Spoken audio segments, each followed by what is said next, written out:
Hello ladies and gentlemen, hi guys and girls, and welcome to day 6 of the Puzzle Advent Calendar, the 2x2x4 Gingerbread Man.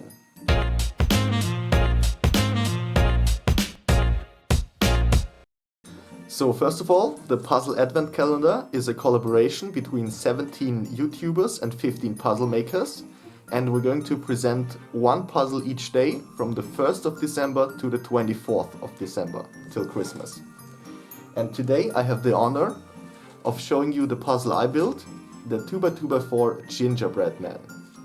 So first of all, I will talk you through the building process, and once this is done, which is about 7 minutes long, the building process, I will showcase this puzzle, do a quick scramble and solve, and show what it can do. So to start everything off, I created a template on the computer on a CAD program where my 2x2x4 would perfectly fit onto, so I knew where I had to extend all of the pieces. I removed all of the stickers because they would just be in the way, and then started to sand down all of the outsides of the puzzle. We want the epoxy sculpt that we use to extend the puzzle with to stick to the plastic really well, and sanding it is almost always necessary in order to avoid the extended pieces snapping off again. So I put the pieces onto my template and started extending for the first time. I've used so much epoxy sculpt in this build, it's unbelievable. I used 1 full pound of epoxy sculpt just for the extending. So the puzzle is super heavy. It weighs 450 grams, which is almost exactly 1 pound. If you extend too much at once, it becomes more difficult that the epoxy sculpt doesn't deform a bit just from gravity itself. So I try to do small extensions, but more of them. Here is one of the corner pieces, for instance, that's going to be a leg. And then I did some more extending. This time I prepared 180 grams of epoxy sculpt, and I used all of it. I extended a total of 5 times, I think, to complete the puzzle. It was 3 times big extensions just to get it to the basic shape, then 1 more time extending to refine the shape, and then the last extending was for fixing some of the pieces. So as you can see here and on the other side, I would have to sand down all of the mechanism parts of the puzzle in order to be able to assemble it. So I took my metal ruler and some dull 40 grit sandpaper and sanded everything flat on all of the pieces. And this step alone took I guess 3 hours for all of the pieces, so I was able to assemble it for the first time.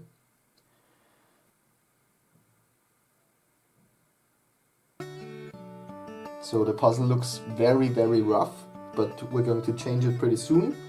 I started with disc sanding the head a bit rounder, and then disc sanding all of the sides flat, or at least the 2 sides that will stay flat on the puzzle, and then continued to refine with my metal ruler and sandpaper. I don't like to disc sand to the perfect dimensions because, I don't know, I just think if I sand with my hand, I can easily control what I'm doing. With the disc sander, it's just one small move and I have to redo 20 minutes of work for 1 piece. And that's what I'm trying to avoid with hand sanding so much. And as you can see on the puzzle here, we still need a lot of work, so the arms and the legs still don't look very good. So I scratched all of the pieces, as you can see in the bottom right here, and then extended them once again.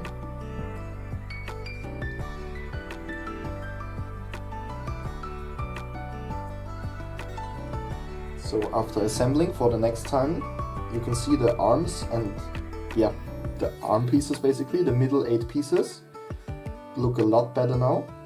So I took my Dremel and the sanding bit and started rounding off one side first. So the right side you see here is the first dremeled and rounded off side. And then obviously I had to do it for the other side too, because we want a symmetrical puzzle. And I really don't use my Dremel very often, so this was a nice practice. You can see some of the pieces that still need to be fixed, where I didn't extend far enough outwards. And I think this is the last extending part here. This is just fixing the last pieces. And same as before, we have to sand everything down. I'm starting with the mechanism parts first, so I can assemble the puzzle, and then sand the assembled puzzle once again, until everything is flat. And as you can see, I used mostly my metal ruler and sandpaper for this to get to the perfect shape. Here's the puzzle completely rounded off.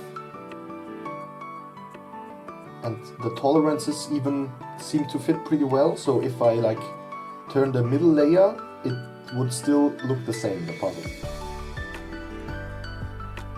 Which means that the 4 top arm parts and the 4 bottom arm parts are not the same, but they could switch places. When everything was done, I started primering the pieces and then wet sanding them, because I applied a lot of primer, a full can for all of these pieces here, like 400 milliliters I think. And then I started applying the brown spray paint.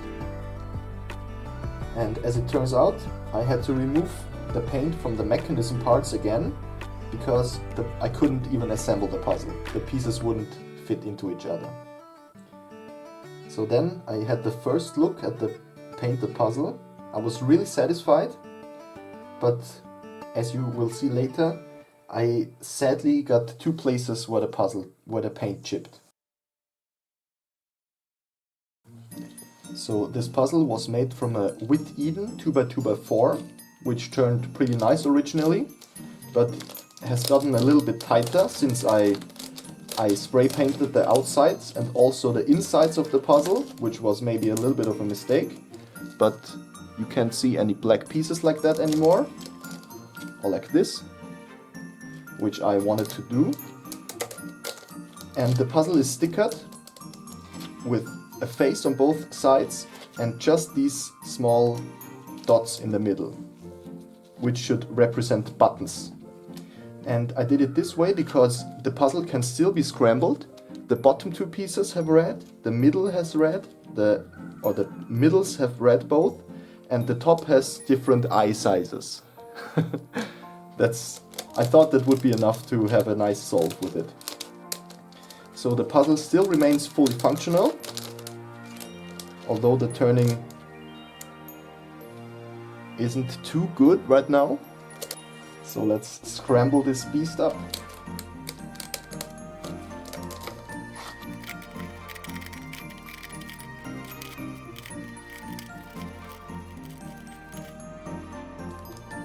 Alright, so this is the puzzle in the scrambled state. Let's try to solve it.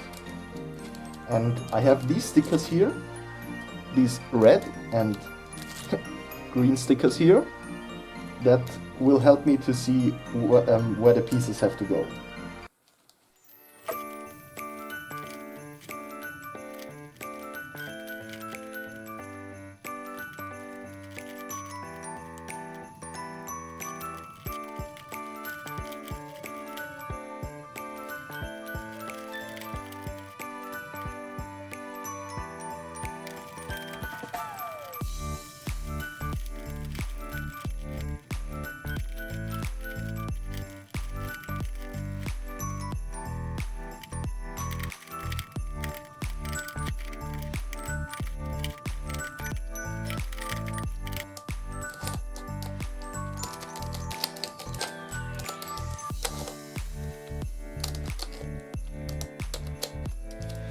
And there we go. We skipped the PLL on top, but I think that's good enough for a solve. But there is one more thing I have to say. Even though this puzzle is fully functional, I think it's more of a put it in the shelf and look at it puzzle, and not a puzzle to always solve and scramble. And although this puzzle has some flaws, like the small part of chipped paint right here or right here, I would like to give it away to one of you. So all you have to do to enter this giveaway is just leave a comment down below and you're already entered.